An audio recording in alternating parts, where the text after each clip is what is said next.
Voina chuan guitar lesson thar kan zir ho lenga voina kan zir ho le tur chu Zoramchhani worship team ten Indona tilan sakha guitar Perhdan kan zir hawang hela hi a hlapa ngai chu F sharp in la a kepo 6 fret kan vua chuan C in kan langa a hniama G asanga F minor a minor E minor a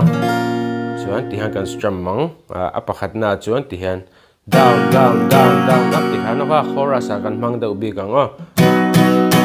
down down down down up down down down down up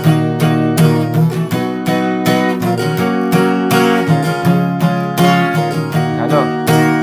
chuan pakhat le chu tihan kan strum mang ano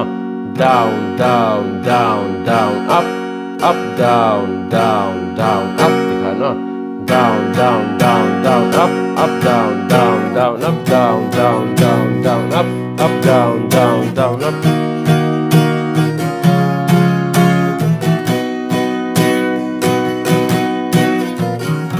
ano kan strumming pachan pania kan man poldo ni chu down down down down up tile down down down down up down down down up ha kan man polang up ni kan alhanen karon play milenga uluk devin lo ngai thale don ya